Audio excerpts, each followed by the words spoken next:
Okay, so week 3, we're at chapter 7, 8, and 9. Pretty difficult 3 chapters. What was it like reading these chapters for you guys? Awful. Okay. What was it like for you, Jill? I found it was, and I enjoy your summaries. I appreciate those and it's my first time reading this, but I actually, in terms of my understanding of it, was the easy, or I think I'm getting the language now, and I'm learning it a lot easier, and I'm following along. Whereas before, I think I was drifting out and falling asleep. So yeah, I don't know. I didn't have the same things come up, and I'd be interested in understanding what that's about, or why, or what's going on for others with that. But I could definitely learned a bunch of things about, what does it look like on both sides, from the spirit world and in the in the physical world, and kind of getting a perspective from that side, which was really interesting. Yeah. So, Interesting. Jill, to follow up on you, when you said awful, what did you mean by that?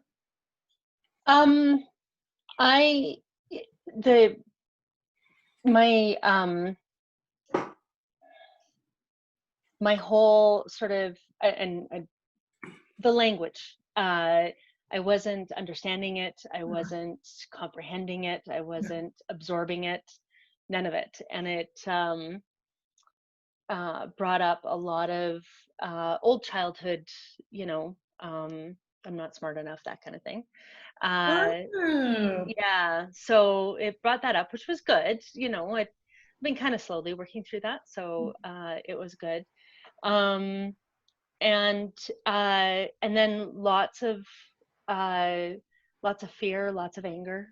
Touched on something that I'm really not too sure of.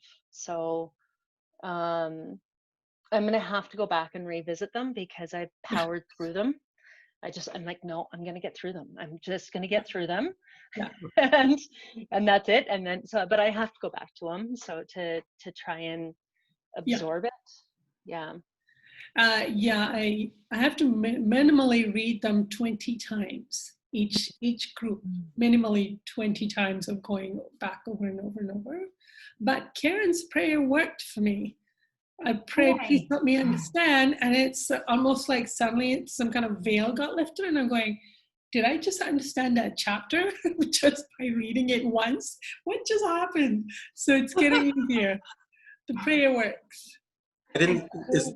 Was the prayer shared some other place, like not here or something? Yeah, last week, Karen repeated it. Maybe I missed it. Okay. Yeah, it was just simply pray to understand it. So if you're struggling with any section, just pray to God to help you understand it, and just see. Got it. Simple as that. Just a simple prayer like that, because I left early too, so I didn't get the prayer. Okay, so let's start with some of the topics. The gate of hell is conversation about earthbound souls, where I first understood the true emotional motivation of what earthbound souls are really about, which I'm quite scared by, because for some reason I still had this idea that earthbound spirits that are around me all the time, chatting away, are just, they have unfinished business, or they are just hanging out at Earth for some reason, don't want to move on yet. Like, I felt like they were a little more benevolent, or not as malevolent. And maybe some are just confused and don't know how to move on, or, I didn't see the intensity that Earthbound Soul had until I read this chapter. Do you know which one I'm referring to? Bondage of Sin. Say again? Is it the Bondage of Sin chapter? The Gate of Hell. Yeah. Like page 69 and 70, right in the beginning, right? Yeah. Yeah. This is where they talk about, I wrote it in the summary, that they have this feelings of vengeance and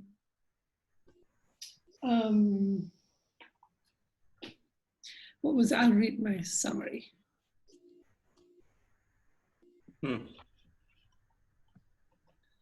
They are, no, maybe it was mentioned later, but that they are very, very intent on, oh, there it is. Earthbound condition receive actively vicious and openly rebellious souls who, having deceived themselves and being bound to earth by their slavery to sin, thirst for and determined to have revenge upon their fellows. That. What page is that? I'm sorry, Mila. Judith, do you know where? I can't find it in my pages right now. If it's this book, it's page 65, or else it's pretty close to the start of the chapter, like maybe the second page in. Okay. If you're on a different format.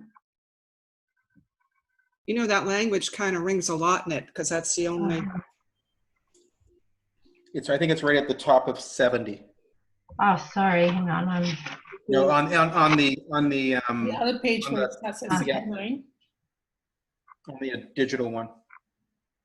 Okay.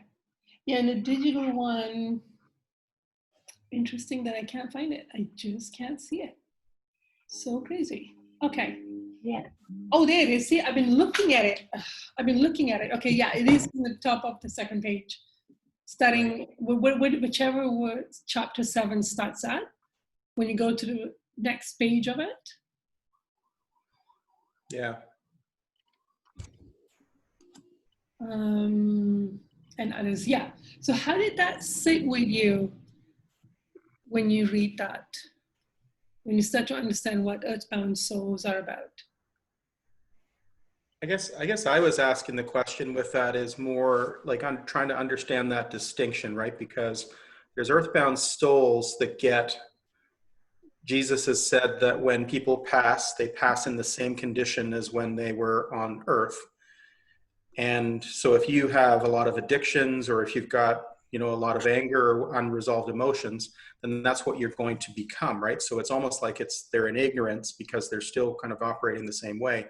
But this one also implies, and I think it's just the wording in my view, that it's got the evil passion. So it's really connecting to this idea of sin, that's really probably where most of them are. But I guess I would love to understand clarity as to whether it is, if there's just something that, they just become content to remain in that place. Or what is that, Yeah, go ahead, Jill. I kind of took it as, like addiction based. If you, so take it on the extreme, if you're an alcoholic on earth, that when you pass, you're still going to want to be an alcoholic. Like you still want to, so you have to go search for that. And the only place that you're going to be able to search for that is back on earth. Mm-hmm. So,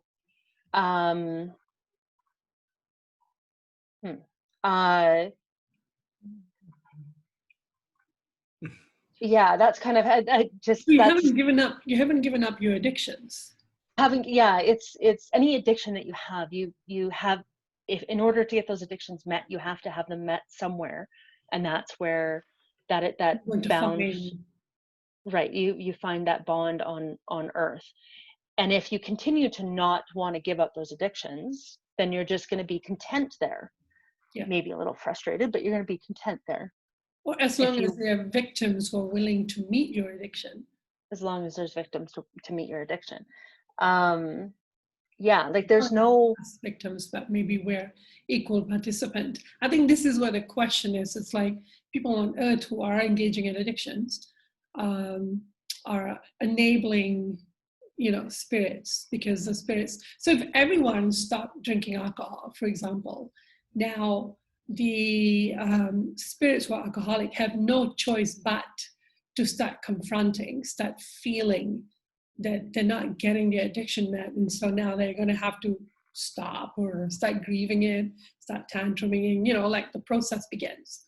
So I think that the responsibility also comes on people on earth to not enable the addictions of the earthbound spirits. This is probably where the dialogue is.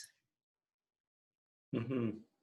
Well, I felt like it was the opposite, like the dialogue seemed to be going towards the people on earth getting continually bombarded by spirits. And the thing that kind of struck me was that the spirits who were bombarding, like the alcoholics, they went through their entire lives like not even knowing they were alcoholic. I think that's what he was explaining. And then suddenly they're put in an environment with alcohol and they go absolutely crazy. So there is so there is that story at the bar where you have, which is I guess the next chapter, isn't it? So maybe we don't want to jump ahead here. Oh, I'm sorry. Am I jumping? I'm sorry. Yeah. We're just... No, but you're bringing up some question here where sometimes I think about like, should I combine them by team or should I combine them, stay by chapter, just so we can stay focused? So I see where you're coming from, Judith.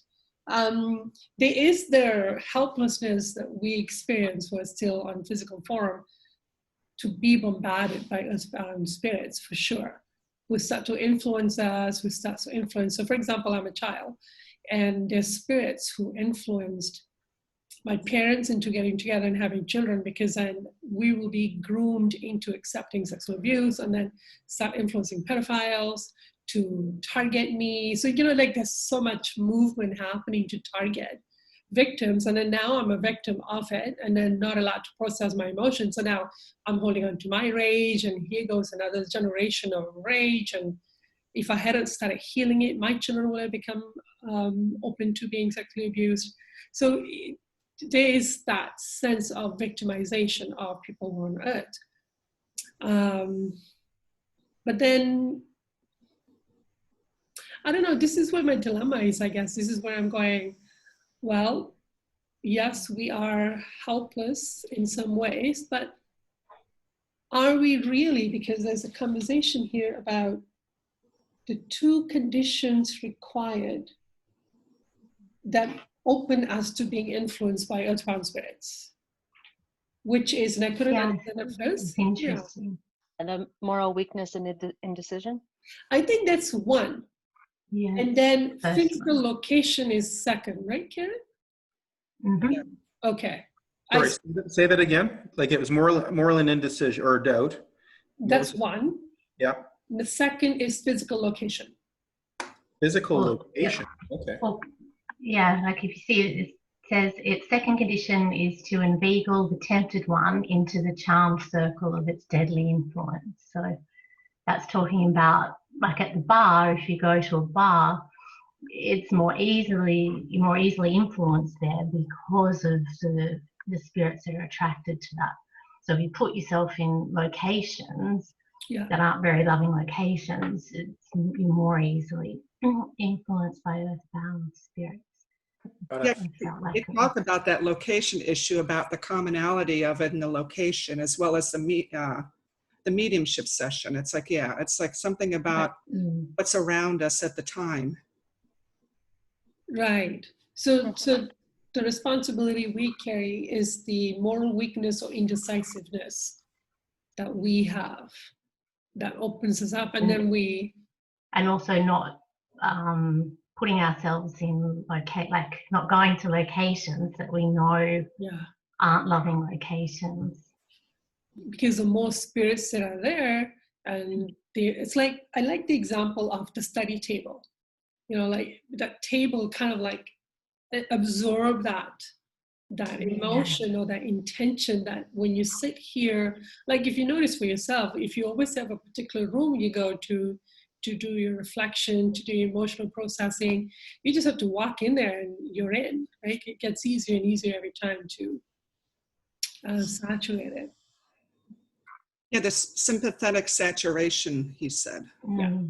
Yeah, I like that. I hadn't really thought of it like that before until I was reading that, and I kind of heard that maybe in New Age circles, like, people who meditate in the same place each day or things like that, but I hadn't really thought of the strength that could be lent to a lot of things just by repeating it, the repetitive nature of it.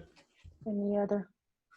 Just to go back to location, would location also refer to the people around you in your physical? Like if you've got lots of negative people or whatever you want to say, would it refer to that too? And let's say you're not in a bar or you're not somewhere, you know, like where this, I'm just curious. I think it does. Yeah. That's more the first one, that it's because of your moral, your weakness or indecision. That's why you've attracted the people around you. Got it. And the other ones, yeah. Well, I think it's more like it's a little bit harder to push against that, to like maintain your sense of your decisiveness and whatever your choices, whatever you're choosing to. Like, if, you know, we're developing a lot of new attitudes right now in our processes. We're developing a lot of new approaches. Every time I'm challenging an addiction, I'm trying to be like, okay, I want to be humbler. I want to be less aggressive. I want to, you know, like there's so many new things going on that it gets a little harder to make a new change when there's so much pushback coming at you. But then having to maintain that also makes you actually become a little stronger. Like your muscles are stronger because you have to use them more. There's so much more pushback. There's certain issues that when I start to work through it, I can feel as if the whole Vancouver city comes at me because it goes against what the Vancouver city believes it's about. So it gets like, you feel a pushback coming at you. You can feel it coming from your family line, from your ancestors. It's a bit of a pushback.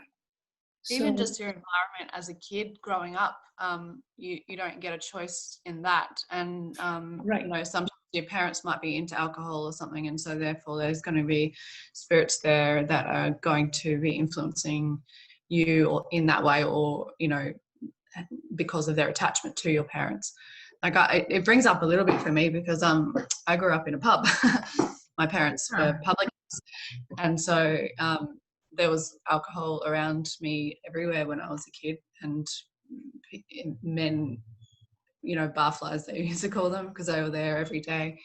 And so yeah, it makes you think like, well, it's kind of an environment that was always around me, and no wonder I ended up in a position where I was drinking and, you know, went down that path, because it was just normal. That's just what you do. So yeah, it makes sense to me that that happens. And having been someone who's struggled like with addiction in the past, I've noticed that sometimes, like if I'm going off it, so to speak, I'll even put myself in the position to test my faith in myself, I guess. Okay. And back to that environment. Yeah. And, you know, and not partaking, and just feeling the wanting, how much you want it. Yeah, and also hearing the spirits and stuff that want you to do it, and observing that, like that's pretty big. Wow. But when you have no desire to do it, you just kind of like, yeah, you won't find that from me, mate. Like keep going. So that moral decisiveness, that's definitely a thing we have to decide for ourselves, because that's our protection. You hear from the addiction circle, like I used to work in, I'm still in downtown East Side, actually. I'm in downtown East Side right now. You can hear the sirens. And I used to work in the shelters. And one of the addicts, when they're trying to recover from the addiction, the drug addiction, they will say you have to avoid the physical locations, especially when you're just getting clean and getting sober. You have to avoid those physical locations. And I thought it was just because it's like a personal cue, but reading this, it's like, no, literally the spirits are there. You do have to avoid physical locations. So that gets interesting. Yeah. Well, what Go ahead, Karen. Oh, I was just saying, I also thought it was just really interesting that indecision is like, just if you're indecisive about something, that leaves you way more open to, because I know I can be very indecisive at times, and so I didn't realize that that's just leaving me wide open to Yeah, that's massive. Hey? Kevin, were you about to say something? I think Judith was going to say something. Oh, it was Judith, sorry. Sometimes if I'm not looking at you, I'm not seeing. If I'm looking at the papers, I can't see who's, sorry. No, the only thing, and I don't know if this is going off the track, but I just found it odd that alcohol was so focused on here in the book. Oh, okay. Those two. I mean, it's like it's a lot worse than we think it is, because I have a problem with alcohol too, and so it's really it's like one of the worst things you can do, it seems, because it's brought to so much attention in this book. Okay. Well, I just interpret it as it was just an example. I didn't interpret it that it was worse than a drug addict or a lot of other addictions that we all have. I felt it was just an easy example. I think it's because it's so sociable. It's like study table. We all can understand what that means, a desk where you always study, or a bar, because every country in the world knows about the bar, a tavern, a drinking place, or place with prostitution and temptation. Or the seance, seance is quite common. Right, Kevin. You go.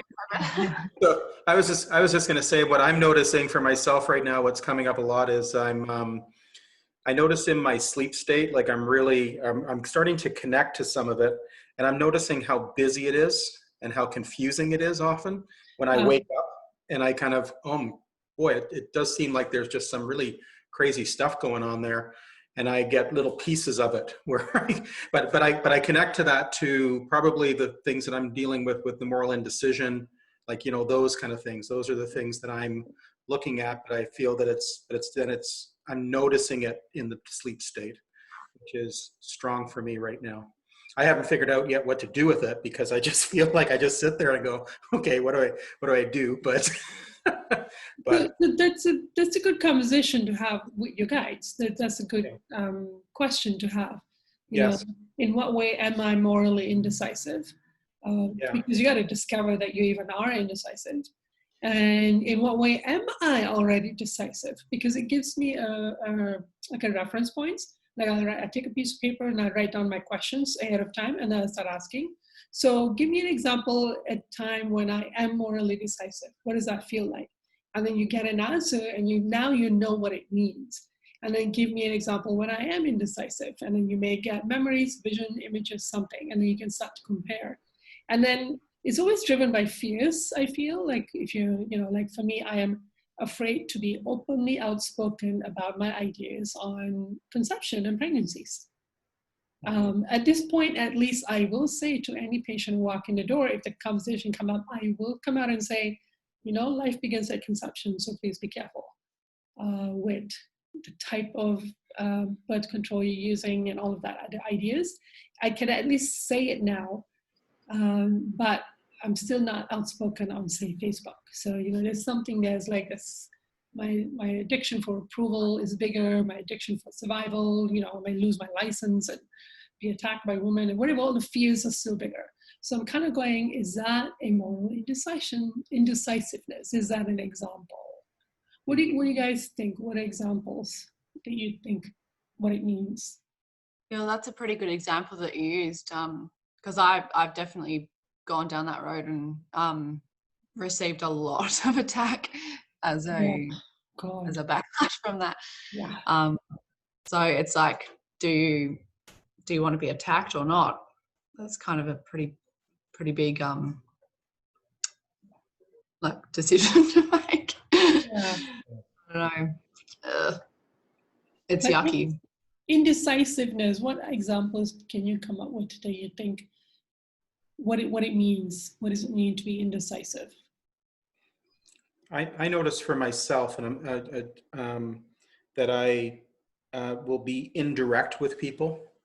So that's so I tend to, and I find it in relationships where I will kind of have these conversations, and then it's like I never really ask the question, but then I'm kind of basing my conversation on assumptions, and what and that was pointed out to me by somebody some time ago, and I started to just notice it. Actually, it came up today, and I was just listen to my whole conversation. I'm indecisive, or I'm not direct.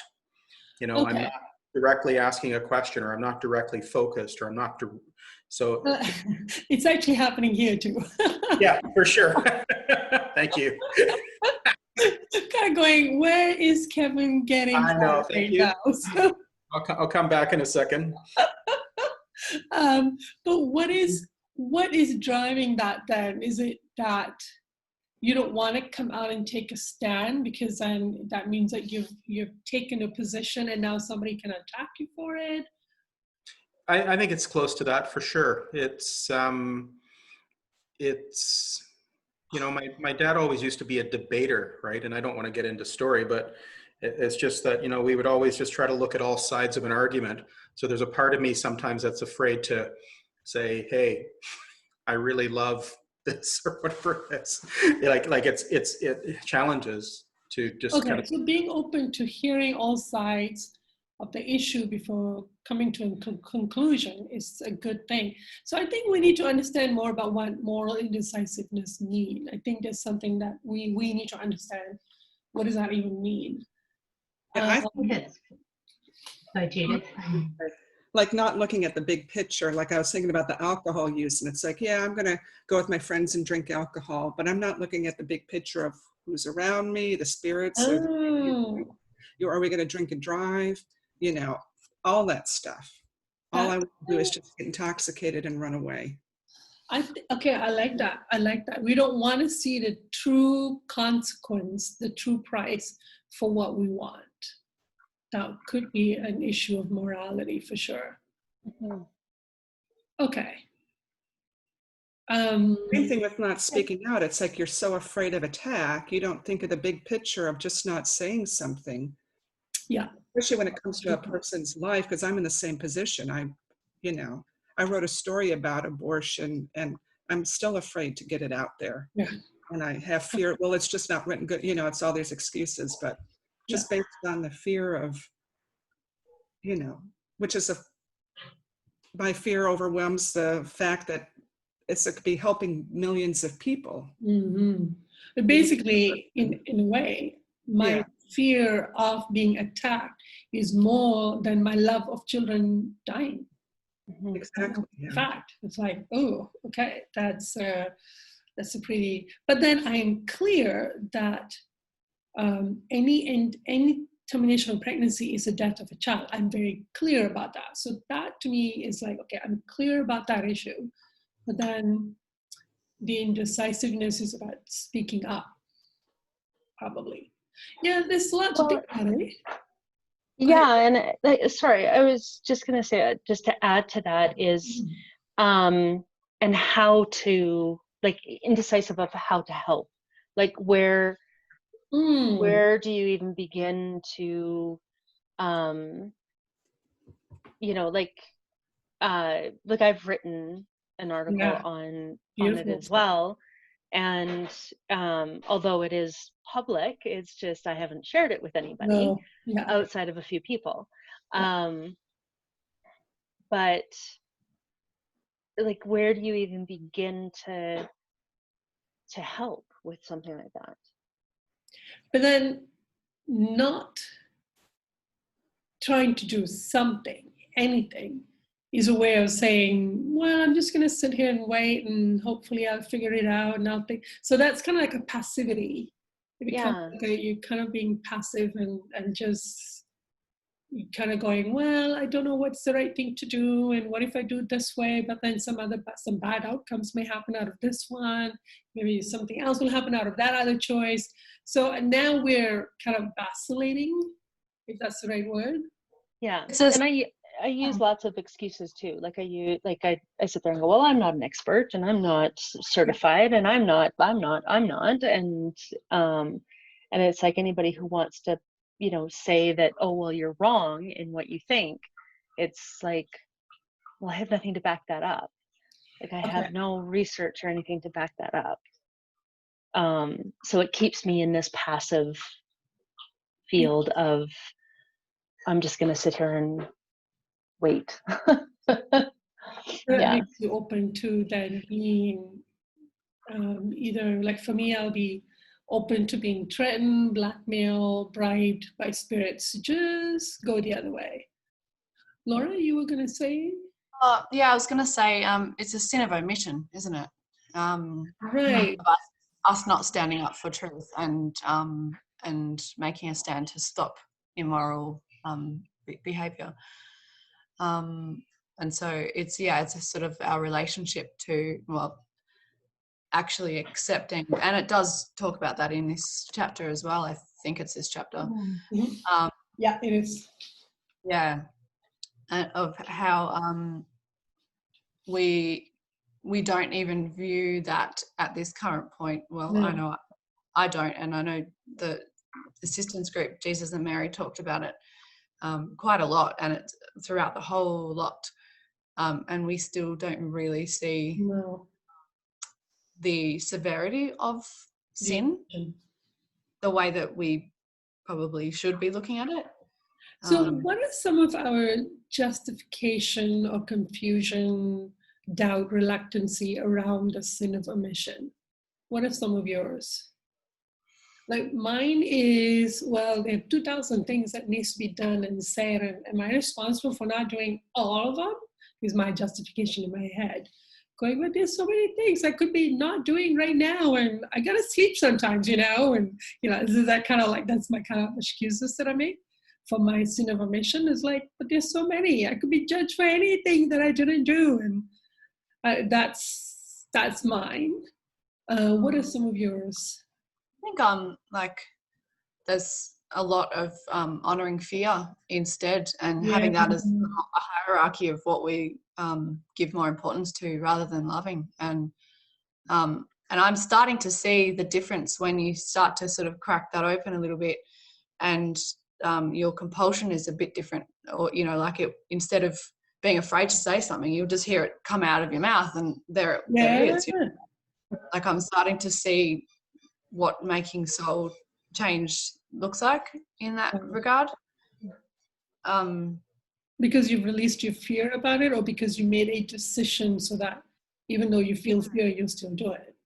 Sometimes it happens, and I might have been feeling something that I would deem that's not associated necessarily, but it's more the love, I suppose. Yeah.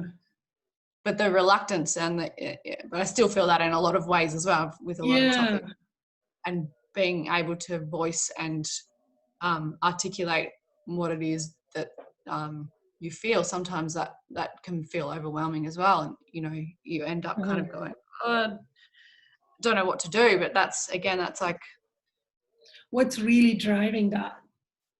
Yeah, it's like I don't want to put myself in a position where I'm going to be attacked. Or so fear of being attacked definitely is the one for me. There's one thing that I noticed though with the way that Jesus and Mary build their YouTube channel is they don't do active promotion, right? So they're not going out to try to convince people that don't believe. They are really just bringing people in that are like, people just kind of come in, and it's almost like they resonate with it, and they might share it with a friend or two, but they're not going out and saying, here, let's go and try to convince Fox News or something like that, that this is the way or whatever, because you can't do that, because you would be attacked incredibly severely. No. That's not why they don't do it. No? It's not for fear of attack. No. Okay. No, they're not different about that. Okay, because they have been attacked a lot. You're right. So, yeah. And Jesus don't fear attack. He's released those fears. I think he's basically fearless right now. Like literally, there's no fear. Right. What do you think, Karen? I don't know. Just from my understanding, it's definitely not due to fear. It's more of a free will, like they're offering a gift. And then if somebody wants to receive it, and if you were then forcing the gift on people by promoting it and going and taking it to news stations, it's not really a gift anymore, is it? And also the news station are not sincere. They're manipulating. That's another issue, Whereas if they get approached by news stations, they're very open to gifting whatever knowledge and things they have. That's So that's totally different than them approaching people and saying, hey, do you want to know about this? Can you show this to millions of people on your news channel? I also wonder if it's about them trusting that law of attraction will take care of anyone that has a sincere desire will get drawn. I wonder if that's playing as well. Yeah, Michael, you feel like that's... I like your background. Where on earth are you sitting with all those boxes? Oh, you mute. Oh, your audio is... Can't hear you. You have to turn on the volume. Is your volume off?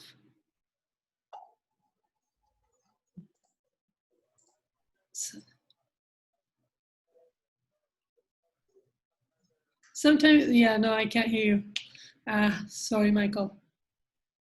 No, can't hear you. Sometimes it's set right. Yeah, sometimes the volume on the computer or the iPhone. I log off and log back on. Sometimes that works. I've noticed. Okay. I can vaguely hear. Where were we? Okay, so moral indecision and sins of omission. And then the sin of omission, that's right. And there's also the phrase that, the terrible responsibility of life, the failure to recognize and act upon the spiritual importance of life is perhaps one of the most remarkable and indefensible follies of the human race. The spiritual importance of life. What do you think that sentence means? Is it that, do you know what it is? It still is page 71, just below the omission, the sin of omission. Yeah, it's page 72 on the digital version. So that will be 1, 2, 3, 4. Oh, okay. I've got it. Yeah, so page 67 in this one. Yeah, in the bottom. So Ladas is saying the failure to recognize and act upon the spiritual importance of the responsibility of life. Yes, a commercial asset, life in its physical phase is one of supreme value. We always value so much about the physical aspect of life, but completely neglect the substance. I feel it's saying it's just that the human race just is focusing on the physical and its failure to act upon the spiritual importance. But what's the spiritual importance? What are they referring to? I think it's like the moral and the ethical and God and those types of issues. Is it that development of love? So, love and the work that we're probably all doing, right? Like connecting to through ourselves, or connecting to teachings, or connecting to introspection. Isn't that the spiritual part? Okay. The meaning of life. Why am I here? Could it be the development of faith? Mm-hmm. Oh, okay. Yeah. I think it's anything to do with your soul. Yeah, spiritual development. Yeah. Because there's lots of spirituality out in the world. There's a New Age development, there's a religion, and they're all, misconceptions. They're inaccurate. They confuse things even more.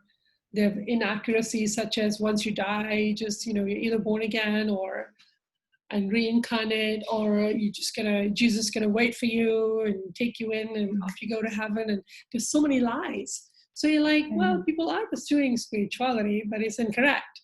So what spirituality are they referring to? What spiritual development are they referring to? Is kind of be a good thing to figure out as well. Okay. So if we want to move on, okay, so then if you go on to the next page. Sorry, can I just ask, while we're still here, I just found the sins of omission part, and I remember being pretty wowed by that, even though I've heard it lots of times. But it's iniquitous that men should continue to be willfully blind until they come here and the awful truth is practically forced upon them. Then they wonder that no provision is made for their escape from the consequences of their own neglect, and rave at the injustice of sins of omission being treated as equal to those of commission. Yeah, I'm quite upset about that. Yeah. What comes up for you, Laura? It just makes me think, like, just realize the impact of inaction and fence sitting and like just all of these things I've done and not done, not addressed, and it's really important apparently. Well, here's the thing. I'm thinking like, well, this is all very nebulous and vague and unclear, but is that my justification for not seeing that I'm committing the sin? That if I want to see, will it be as obvious as the sin of commission? Because sin of omission feels very just fog. I don't know what's in there. I don't know where but I'm just wondering if we wanted to, if we have a desire to, it could be just as clear. Yeah, sure. I think so. I think society places more value on sins of commission, like our whole justice system is focused on sins of commission, and if you don't actually, do something, that's not, just from society's point of view, that's not considered a bad thing. So I feel we've got this kind of multi-generational injury as well within us, where we're just not seeing those sins of omission. So we've got to kind of go through that to even start to see it's a problem. Okay. And I just want to say too, like the sins of omission kind of have to do with the alcoholics that die that don't know they're alcoholics. They've never addressed the issue of alcoholism in themselves. Yeah. And they die and suddenly they're. But it's more like you don't want to know. Know it, yeah. Because if you wanted to know, it would be quite obvious. Yeah. I feel if you generally had a desire to know, you'd soon find out. So is that an example of moral weakness? I don't want to know what my addictions are. I don't want to know what my weakness or what my strongest desire is. Because in one of the chapters, the bar story with the two boys, there were a group of spirits that had the facade of being well civilized, but actually had these other desires inside them that they pretended not to have. And then those desires are now being shown to them, that this is who you really are, or this is something you know admitted about yourself. That chapter was also kind of frightening. So I wonder if moral weakness is us saying, well, I don't want to know, and what I don't know, I don't have to accept or even deal with. Yeah, okay. So that is an example of moral weakness. Yeah, I guess moral weakness is just not wanting to know the truth. That's the weakness, isn't it? And I'm sure it is a big shock for the large majority of people when they pass over. Just like, and again, the sins of omission of, oh, wow, I've been living my life this way and I thought it was right, Yeah. Big time. I wonder if say you have chosen a particular passion.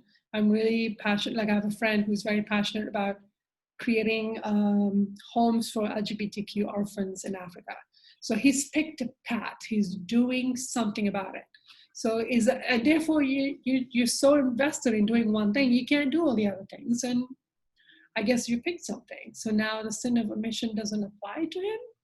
Well, he would get law of attraction events occurring, wouldn't he? That would be kind of pushing the emotional buttons. Yes. That he would not maybe be addressing. That's right, which will then help him address, because he's made a passionate desire to act on something.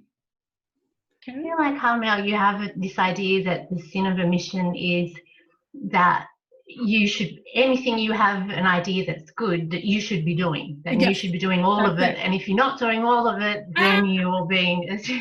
That's it. That's exactly it. I don't feel that's it. I feel like it's just in your day-to-day life when there's so many things. Come up to something. It's not like, because we've all got choices of what we can do, but it's when we go to do something and then deliberately decide, like, so say you saw someone fall out of their car and you had a choice to go and help them, but you decided, no, I might be late, I'm just going to keep going on with my day. Ooh, that's a sin of omission because you haven't gone and actually, you could have helped them, but you decided not to. I don't feel God's saying to you, look, you know that abortion's wrong, you know that this issue's wrong, and that you have to go and fix it all and do something about it. That's it. I feel a sense of burden and overwhelmed with, like, I can't be doing all of it. But that's a really good point. Yeah, I've not thought of it, that how many times in a day am I being given an option to see something that needs to be addressed, and I walk away. I think, you know what, that I do a lot. Yeah, me too. Yeah, I'm in trouble. Even on Facebook, you know, when someone says something about abortion, I don't chime in about it. Scroll. I don't want to even go. Well, sometimes you're going, look, they're just angry, they just want to project, there's not an actual conversation going on here. Never mind. You know, sometimes you may be accurately feeling going, and they're not. Like, if someone is in my face and say something, I will say something back going, well, this is what I believe about it. So, wow, lots of nuances here to think about. But also, like when a lot of unloving behavior happens in an interaction between people throughout the day, and I guess without knowing that thing is unloving, like in your heart or in your soul, you're not as inclined to address it because you've got acceptance that thing's okay, that's a normal way to treat somebody. But like when you start to open up to realizing that's not loving and that doesn't feel very good, not addressing it, like that's obviously a sin of omission, and that's a massive one for me. I wonder if we, maybe something to do at the end of the day is to actually sit and ask God, okay, which sin of omission did I commit today? Give me an example. Stop at 5. Don't go past 5. I can only take 5. Something like that could be a good example too. And also maybe ask, when was it that I didn't commit a sin of omission? Like, what did that feel like? Because it wasn't a sin of commission, but it was an omission I could have committed, but I acted. I took action. Because I find that it helps to have both sides of the story, so then I know what it felt like and why was I motivated to act in one situation and not another. You can start to see what was different in the motivations. You can sort of feel the impact of it as it's happening, though. Like, as soon as you do something, like as soon as you not speak up, or like if you can feel it feels yucky in your like it. Get an instant kind of feedback from that. I'm not that sensitive yet. Or you can be in denial, and like I think for myself, like some of the things that I'm working on with diet, where I still eat carbs and I still eat meat and things like that, and those are things that I'm trying to really just kind of come to terms with, like what is Jesus trying to say with this, and so to me, what is that like, and I'm still not seeing it all. I guess that's what I could say. So even though I do it, I would say, you know what, it's a sin of omission or whatever that is. I would say commission. Commissions. Yeah. Okay. Sorry. You're right. Commission. And, but then the question is, well, it's almost like there's such a thing that just feels like it's such a large amount of emotion or such a large amount of belief to look at, that for me, I just have to break it down and go after it, chip away at it one at a time, right? Yeah, the question would be, what are my justifications for eating meat? Right. I don't have to change it. I don't have to make it good or bad. I'm not judging myself. I just want to know, what are my justifications for eating meat? Yeah. Because I have some justifications, and let's just start with a justification. Yeah. And then you'll start to get answers because you asked. Yeah, okay. Absolutely. Thank you.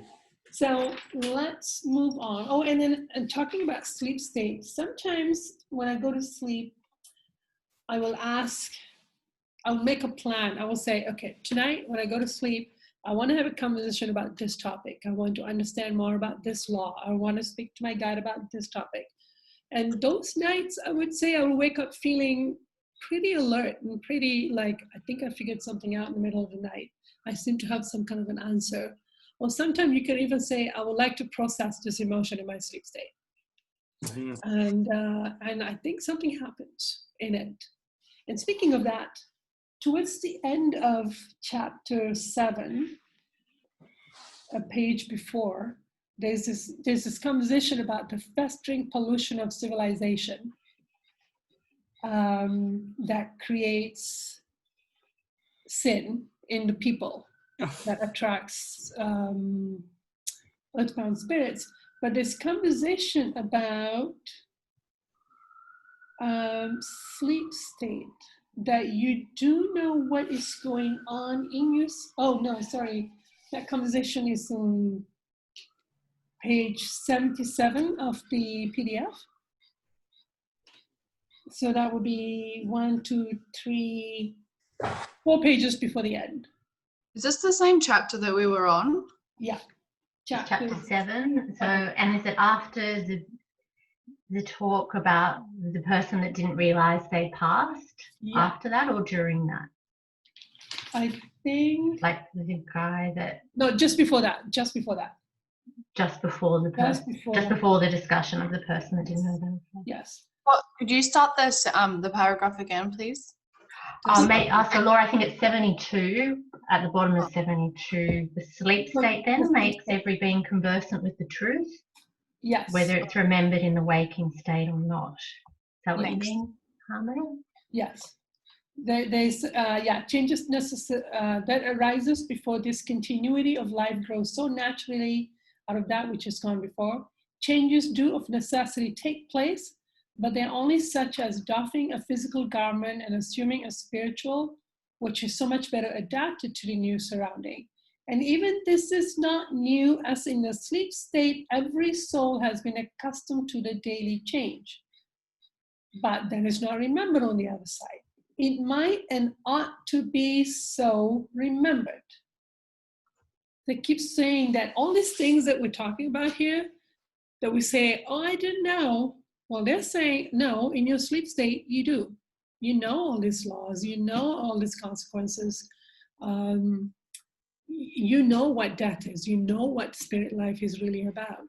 And we should remember it. There's something here in this sentence that we should remember what we are already learning. All this stuff, we already know all this stuff in our sleep state, and we should remember it, but that it would disturb established authority. And the man who advocates the cultivation of such a channel of revelation and inspiration would find himself driven to ascend a social, if not a physical, Calvary. What does that mean? I took it. Oh, sorry. Go ahead, Laura. No. I was just thinking the Calvary, like a wave of attack, maybe. Yeah, a type of an attack. I think it means immense. Does that mean like suffering and like?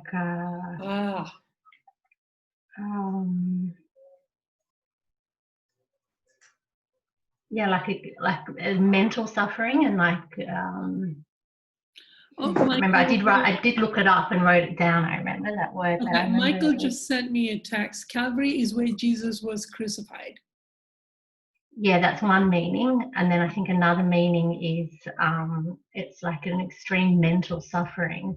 Okay. So I kind of got the feeling that this was saying it might it might be remembered and it should be remembered, but if it was remembered, it would disturb the authority, and like remembering it all at once would cause such suffering and mental anguish that it has to be remembered at the God's design to how and when it will be remembered.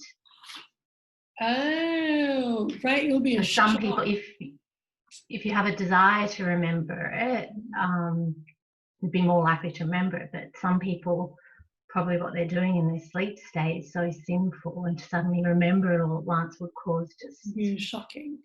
Yeah, they wouldn't be able to mentally handle it. Yep. 2-3 years ago when I was saying, okay, I want to remember my sleep state, help me remember it. I had some weird sleep state experiences where I was like being pulled to a table of conversation. There were people having conversations and I was just being sucked to that table, and I was frightened by like, I'm not in control because I'm just being, like I guess flying or something. And then I felt like I remember coming back to the earth, and I remember my guides telling me, if they were my guides, that it's something very shocking to get used to. And so you want to do this slowly. So maybe that's what they meant.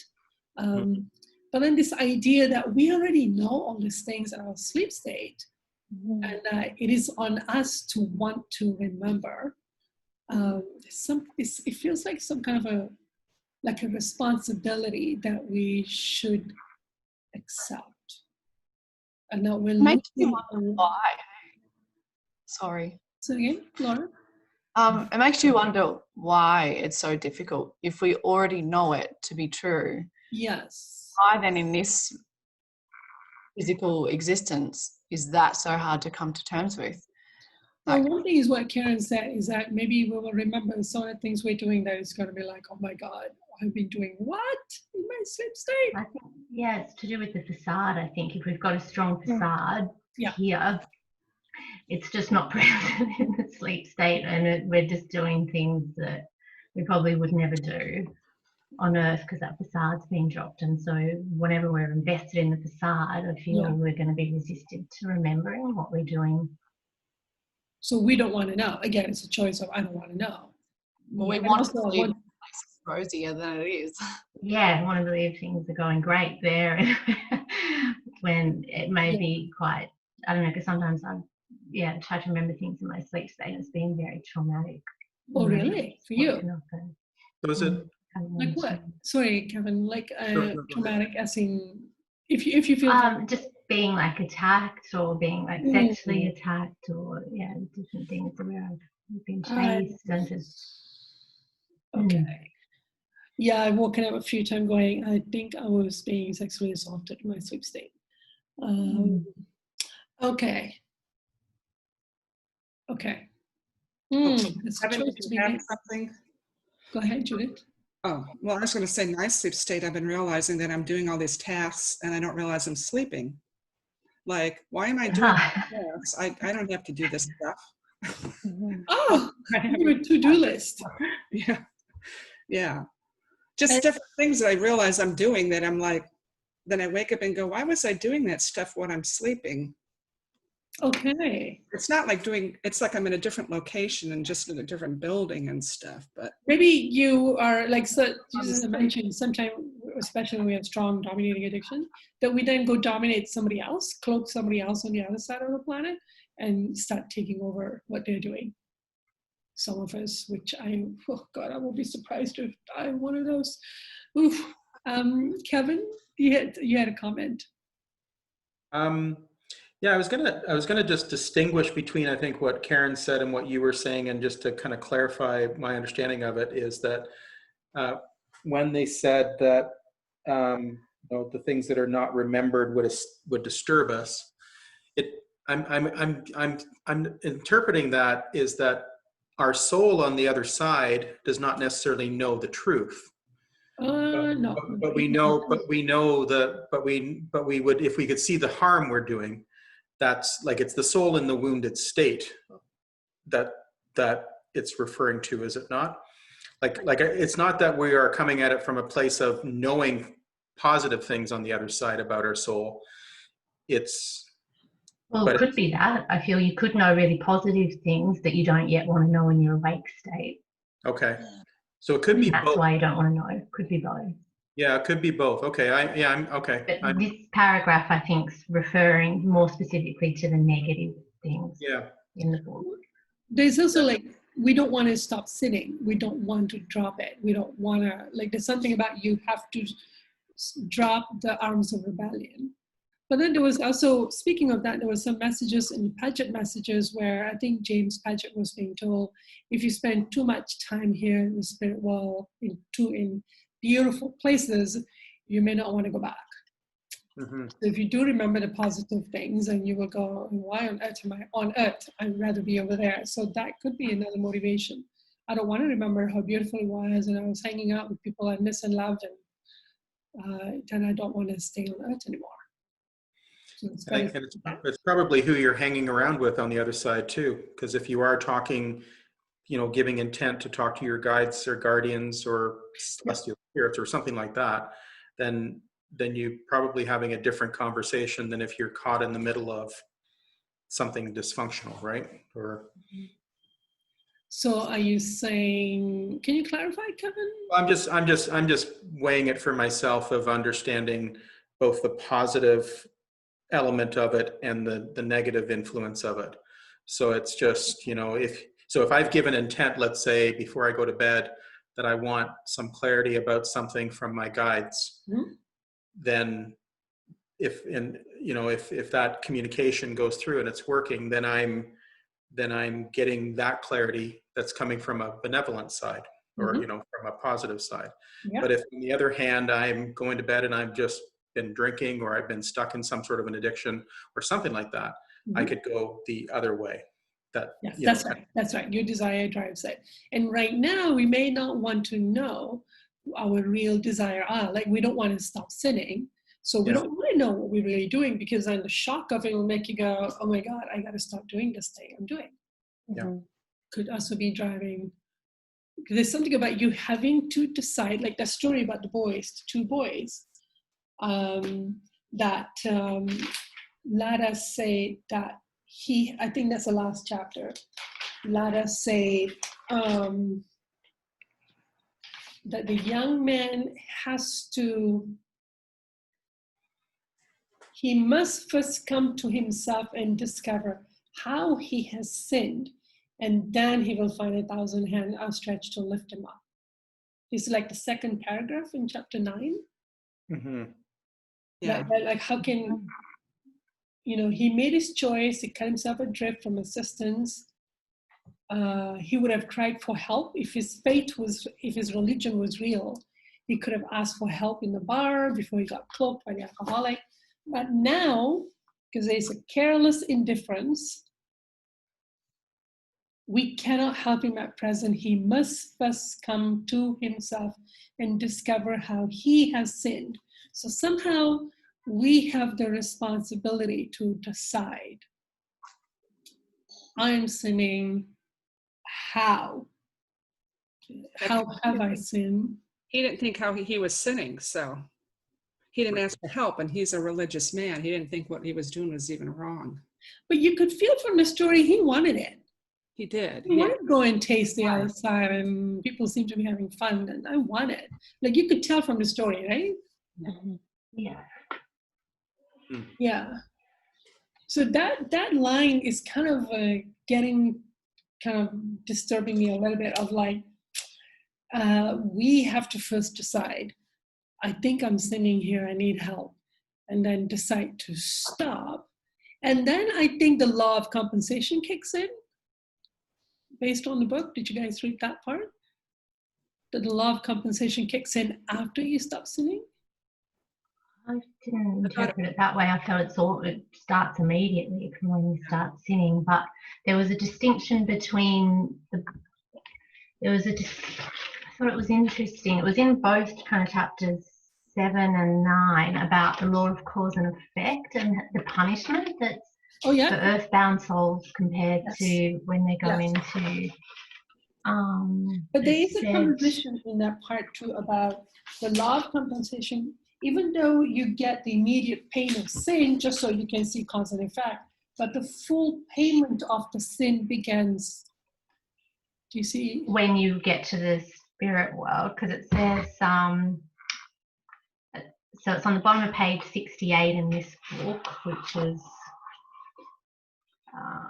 maybe I said, let me assist you by pointing out the difference between the punishment endured here, which he means on the earth planet, and that of hell. Then you'll better understand what it is I mean.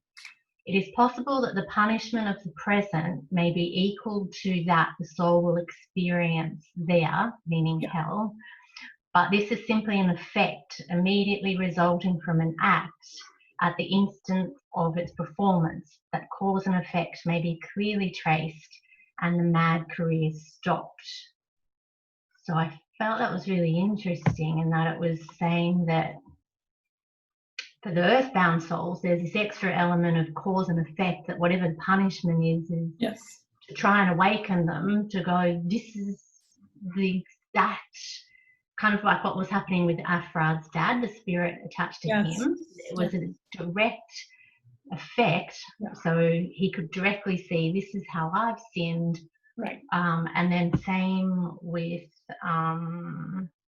what was happening with this man from the fishing village, that he Yes. could see the direct effect, his house, everything around him was the direct effect of what he was doing. Yes. And so then they're saying the punishment then when he does actually get to hell could be similar, but then the full scope of the punishment can't be, or the penalty can't be determined until he stops sinning. Well, if he still wants to sin, then the full part can't be determined. And then when you get to hell, kind of in the later chapters, it said the record, like, was it Nero that had like a chart in front of him, and you can see exactly what needs to be repaid. And so what about people who are still in physical form? So say I decide to stop sinning, which means I'm saying I got to stop, say, a particular addiction, because you can stop sinning in some areas and continue in others.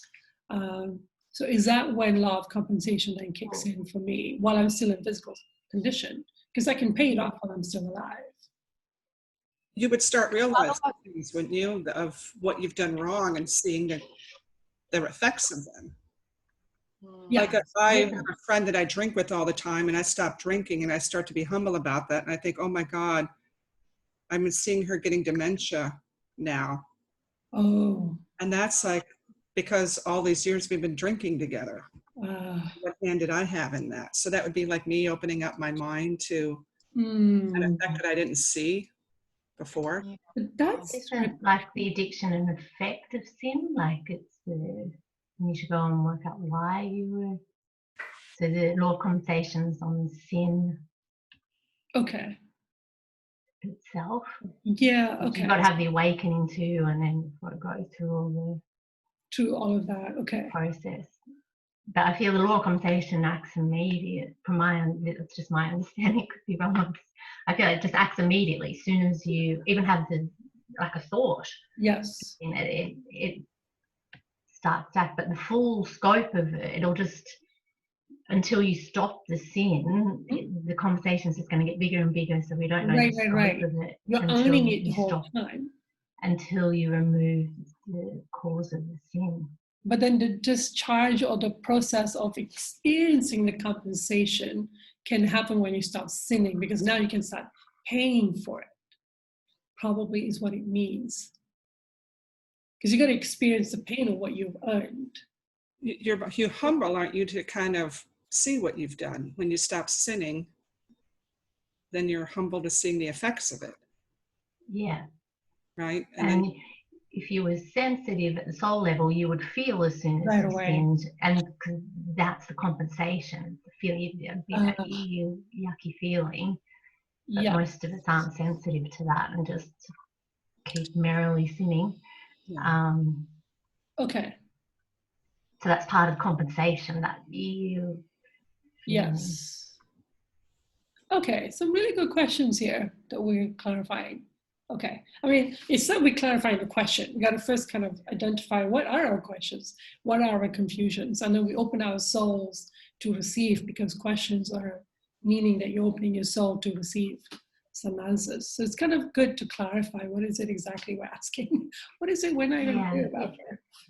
And then the last part. Yes, the last story about the woman that the moral cowardice that turned into blindness. What is that story? Well, I thought that was about omission, totally. Yeah. Her who rules in hell? I thought that's probably commission, because she's making a decision. I don't want to do that, and I'm going to pay you to do it. So I don't have to clean things that I feel are dirty or whatever, and I'm going to pay the church, and that makes it all okay. Oh, that's what's going on here, because I was trying to understand what it means that she lavishly misused in a vain imagination that she was atoning thereby for neglect of womanly duties. What is she atoning for? For not having children or not? No, for paying money to just do things. Like she just... Yeah, so she doesn't want to clean or cook or... Oh, self-responsibility. Oh, yeah. so like self-responsibility principle. Yeah. Yeah. Do you guys know what page this is on in the PDF? Yeah. It's The PDF like is it's the end of the 3rd chapter, isn't it? 98.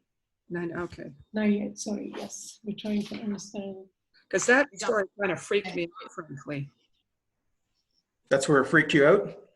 Well, yeah, because I just couldn't figure out what exactly she did, and I thought it was more about me, like, you know, you sit on your butt, you don't do anything, and you think you're a good person, but you take no action in life to make any changes or to even help people.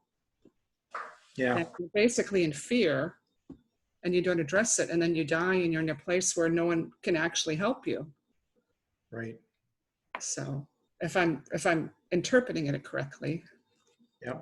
Well, because I think she said she dreaded anything unpleasant. Yes. And having gold, thought she was warranted thereby in escaping from everything having the slightest approach, which is disagreeable. Why did that end up making her blind? Yeah, I didn't understand that either. Why I couldn't understand. There's obviously a I think it was just that she wasn't. I got the sense from that. I really enjoyed that passage in the sense of understanding it, but I got the sense that, you know, it's regardless of how much money you have, how engaged and focused are you on your life? And it just so happened that she had a belief that somehow that money allowed her to not have to take, like I already just said, the responsibility or to take the focus and to be involved. But coming behind it was an insecurity that she had, or false or wounds or something, you know. It was an interesting conversation, or it was an interesting. Judith, what were you about to say? No, I was listening because I was trying to figure it out, because I couldn't quite figure it out. And I did feel it's like what you said, Kevin. It's like she had no interest in life. Yeah. And so she just would spend money on everything. But I don't know if that's the entire answer. So it kind of confused me and scared me, frankly, because I thought it was like about me not taking action in life. Mm-hmm. Jill, where are you at? How are you doing? Is that the... Yeah, I couldn't make the connection between why she was blind and her sin. Like, outside of the fact of maybe the fact that she just didn't want to see what she was doing. Yes, I think that's it. Yeah. It says Okay. here, the keenest of sight is required to escape 1,000 real tortures, born of her former ignoble and unworthy fears. She doesn't want, I think that's it. She doesn't want to see what she's done. Which is a responsibility principle, because it's actually a responsibility to reflect on your life, to reflect on what you're doing and what you're seeing. And you want to see what you've done wrong. Yeah, and she probably in life didn't want to see things, like didn't want to see anything disagreeable to her. She said from having the slightest approach to the disagreeable. And so I feel she just didn't want to see things that she found dirty or repulsive. She didn't want to do, and felt she could just pay her way out of things. And also she didn't want to reflect and investigate that her ignoble and unworthy fears were not worthy of attention, that she should have been discriminative to go, these fears makes no sense, I'm not going to bow to these. Could be also like that she didn't investigate her fears and then confront them, which is something you need to be able to see you will have had to develop the ability to see that I have all these hundreds of years and they're kind of ridiculous. And what am I doing? Right. Could be. So she didn't want to see. And in the bigger picture, right, like that, we all do that on the societal level, right? So whether What are it's, your examples, Kevin? well, whether it's, whether we talk about abortion or something like that, where Racism. Racism, we don't, there's a lot of things that we don't want to see. And to me, it's interesting that she just had the couch of, or whatever you want to call it. She had money, but she was still in this bubble of cocoon that actually made it even more prominent in her case, or the way she dealt with it,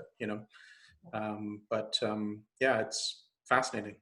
I just sat there and I read some of this stuff and I thought, oh my goodness, I could spend 20 hours trying to really dissect what the heck all it means. But Kevin, I feel like you have a little bit of that feeling of justification of going, yeah, you rich woman, you yeah, got for sure.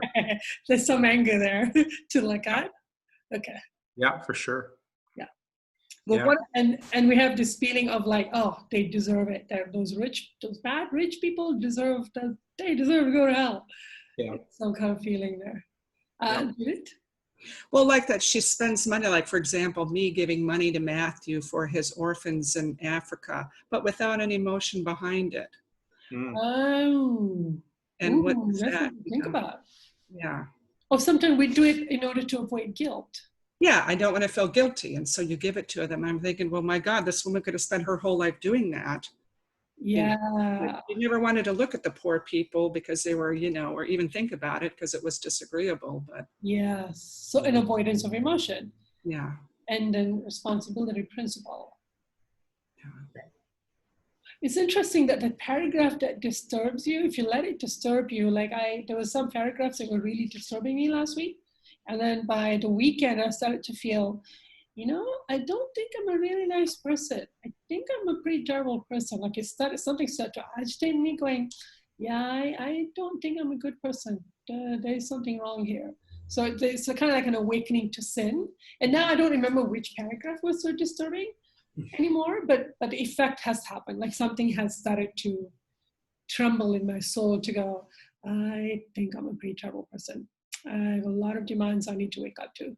So yeah, so let that bother you, because I find like I'm feeling pretty terrible actually right now. I feel like I am not a good person and it feels terrible, but okay, it's okay to feel terrible. And some of it is stuff that I was told as a child, you're a terrible person, you're the worst human ever born, but some are from conscience. So now I'm trying to sift out which is what, but regardless, you got to feel it. So yeah, these chapters were very, very disturbing for me. Is it possible to touch on, what was the gentleman's name who owned the fishing? Sure. I will have to end kind of in 10 minutes. That's what I was just thinking from a time point of view. But yeah.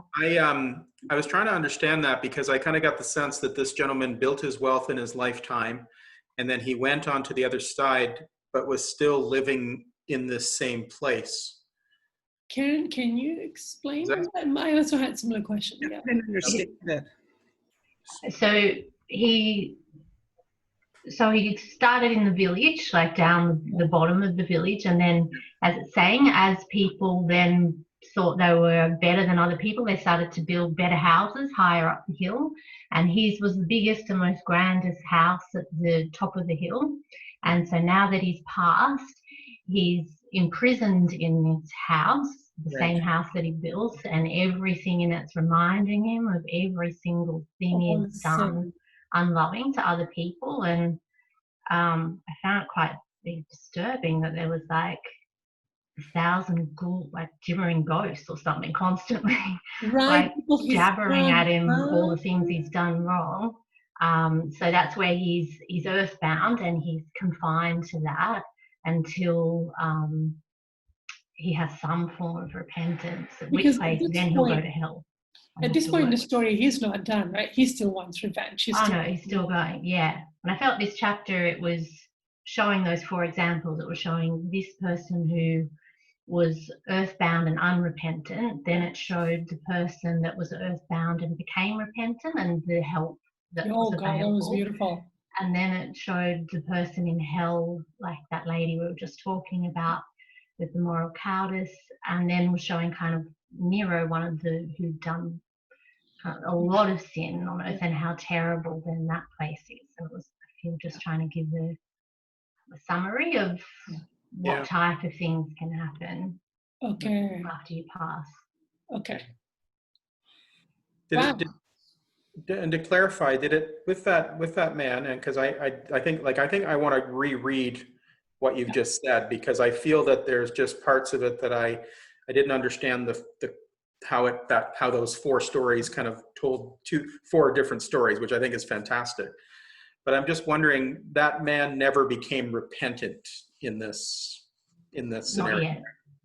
Yeah. He's literally fighting God. Yeah, he knew he was fighting against God, but would fight till he won. And he knew he wasn't going to. Right. So he could be there. He could be there a few thousand years. Yep. Wow. Okay. It'd be hard to move into the house then if someone bought the house. Yeah. That would be one haunted house, wouldn't it? Maybe that will help. Maybe somebody goes into that house and then, I reckon he'd just get so angry that they're in the house and he'd rage against them and try and keep them. But you could make the house unbearable for them. If someone of good condition take over the house and has good moral and good... Well, I think it's pretty unbearable already with everything in the house just reminding you of what he's done wrong. Like, it's pretty bad. And that's what emotion that comes up for me is that sometimes I feel a lot of compassion for these people who are in these terrible situations, but... And I don't have enough faith yet in God and feeling that this is the best possible thing that could happen to them to make them repentant. Whereas I'm feeling, oh, poor person, like that's terrible. Right. I don't have that faith in God yet. We don't see that that's actually the best loving way of helping them correct. Yeah, that God knows. There was a quote. That's a good point. That's a beautiful point to bring up. Yeah, the purpose and mission of hell is the best eternal love and wisdom can devise to effect complete redemption from sin, preparatory to the assumption of divine sonship. So it's like God knows exactly, because it's the most loving place the person can be, and I'm still resistive to that. So that means that for ourselves, we can also then embrace our law of compensation as an act of love that will help us heal and learn and grow the most, instead of resisting, because we're always numbing out the law of compensation. When you have physical pain, I have physical pain all the time, and then you try to comfort it, try to take some painkiller for it, try to numb it out, distract yourself.